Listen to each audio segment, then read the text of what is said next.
Selamat sore, baca Batam Pos. Ketemu lagi kalau saya Juanda. Eh, Sama saya ini ada Bang Nur, koordinator liputan. Ini edisi Hot News 5 Juli 2023 kami punya beragam berita menarik yang akan disajikan untuk esok hari. Nah, ini sebelum kita ke Bang Nur, saya sedikit sampaikan, ini barusan nih saya lihat emailnya redaksi ada sekitar ada 24 berita sampai jam 5 ini. Nah, 24 berita ini tidak hanya dari Batam saja, tapi juga dari Karimun, Bintan, Tanjung Pinang, Anambas, Lingga, dan juga Natuna. Nah, berita-berita yang masuk ini kemungkinan besar sampai nanti malam akan bertambah lagi jumlahnya nih. Karena berdatangan terus nih berita-berita yang masuk nih. Nah, ada berita dari PPDB, juga ada tentang kunjungan Wisman, juga ada soal tarif PLN terbaru yang mungkin bagi yang pengen ke pulang kampung ke Belalawan ada tarif baru mungkin wajib dibaca untuk esok hari. Nah, juga ada tentang dari penambahan kota daya tampung SLB. Nah, untuk bincang-bincang bicara lebih jauh lagi dengan soal topik yang akan diterbitkan untuk esok hari, saya sudah ada nih Bang Nur. Sehat, Bang. Yo. Sehat Bang? Alhamdulillah. Alhamdulillah sehat. Nah, ini Bang, ini tadi saya sudah sampaikan ini. Ada beberapa topik-topik menarik yang sudah masuk ke email redaksi. Nah, ini yang akan masuk ke halaman 1, halaman Metropolis. Itu yang mana? Tapi sebelum Abang bicara lebih banyak, tapi spill-nya dikit aja, jangan panjang. Betul. Singkat, padat. Boleh sampaikan Siap. pembaca. Jadi juga kita tetap akan lanjutkan headline kita hari ini ya, soal korban ruda paksa yang meninggal itu ya, yang Abang Tiri Ya, itu melakukan sempat. dengan ini. Ya. Ya, jadi kita hari ini untuk lanjutan kita coba mendorong penegak hukum untuk menggunakan pasal maksimal gitu. Pasal maksimal. Bahkan kita berharap ini kalau bisa pasal kebiri atau hukuman mati. Karena kenapa? Pertama, korban anak di bawah umur. Yang kedua, pelakunya dari lingkungan terdekat gitu, kakak tiri. Yang ketiga, dia hamil kemudian melahirkan Prematur. prematur, bisa dikatakan prematur karena udah usia kandungan 7 bulan ya. Ada juga yang bilang itu udah kategori normal ya, untuk 7 bulan udah bisa lahir normal. Nah, tapi masalahnya sebulan setelah melahirkan kan efek dari ada upaya menggugurkan itu tadi, akhirnya si korban ini meninggal. Kemudian disusul oleh anaknya meninggal. Jadi ada 2 nyawa yang hilang di situ kan. Jadi secara perilaku ataupun kita lihat dari aspek memprihatinkan sekali ini ya, udah saatnya mungkin pengenaan pasal kebiri itu. Bahkan mungkin bisa jadi hukuman mati jauh lebih baik. Karena itu tadi kelakuannya udah melampaui dari batas-batas kemanusiaan. Ini udah beberapa kasus ya yang layak sebenarnya digunakan untuk pasal kebiri, minimal pasal kebiri lah. Yang satunya yang anak 3 tahun 11 bulan yang di pelakunya ayah kandung. Kemudian yang ini yang Abang Tiri yang menyebabkan si korban meninggal dan anak ini kandungnya juga meninggal. Kemudian yang ayah tiri juga, yang 2 anaknya ya, satu yang hamil 7 bulan. Beberapa waktu sebelumnya sempat heboh juga. Iya, yang pegawai salah satu instansi di pemerintah di Kota Batam ya.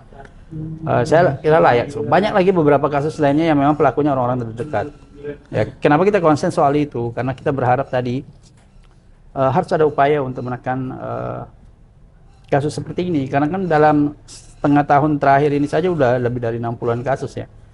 Bayangin ya, baru 6 bulan udah 60-an kasus lebih dan 90% lebih itu pelakunya orang terdekat.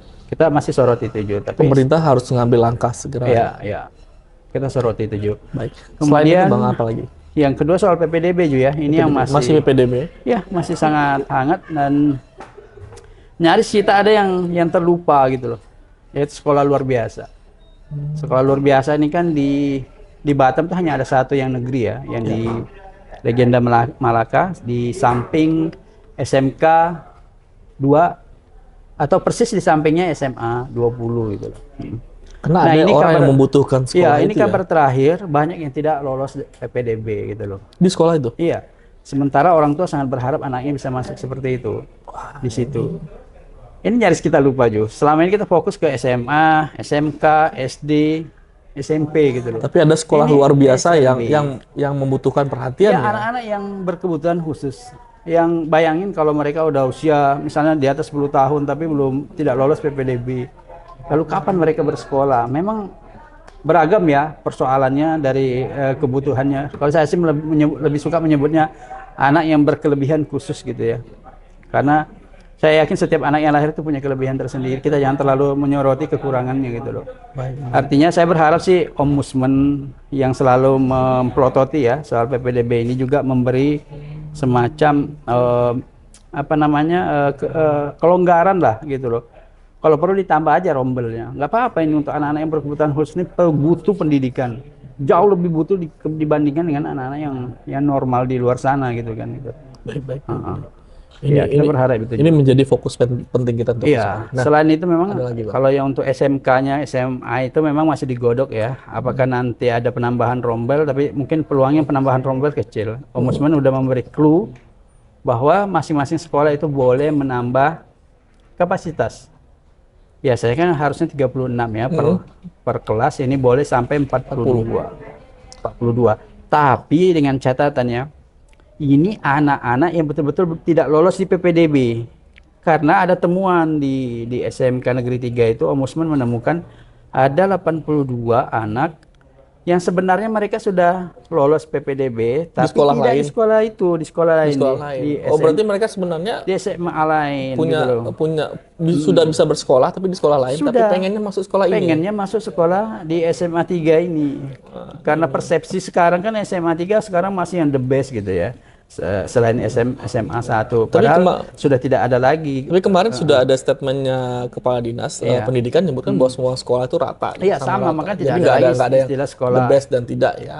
Tapi mungkin karena terlalu lama waktu sebelum ketentuan itu dihapus, jadi persepsi masyarakat itu bahwa memang masih bagus sekolah itu. Dan memang setiap tahunnya jebolannya juga bisa diterima di berbagai perguruan tinggi negeri ya, yang bergengsi lah gitu. Jadi butuh pemerataan gurunya juga untuk betul. Nah itu tadi. Jadi yang boleh, yang ditoleransi untuk bisa masuk, misalnya kalau ada penambahan kapasitas itu anak-anak yang betul-betul belum lulus PPDB. Kalau yang sudah lulus, mau dia diterima di mana itu tidak bisa lagi gitu. Oke. Nah, satu berita lagi. Satu sedikit lagi. Satu berita lagi. Iya. Esok hari. Ya. Info ringan aja Ju ya. Hari ini jemaah haji, bukan jemaah calon lagi ya. Jemaah haji udah tiba hari ini datang. Ya, hari ini kloter pertama tiba di Debarkasi Batam. Namanya Debarkasi kalau balik ya. Kalau kemarin embarkasi ya. Sekarang Debarkasi ya gitu loh. Mudah-mudahan semua sehat dan jadi haji. Tapi kalau sejauh ini cuman berapa orang? 5 orang yang meninggal yang dari Batam ya, Pak? Iya, sejauh ini 5 orang. 5 orang. Tapi kita tidak tahu perkembangan berikutnya ya. Karena masih lama ya, prosesnya kurang lebih 1 bulan lagi gitu kan. Oke Bang, makasih banyak. Aduh, maaf ya Bang, saya masih banyak loh Ju. Ada lagi mungkin mau disampaikan? Besok aja. Besok aja. Karena masih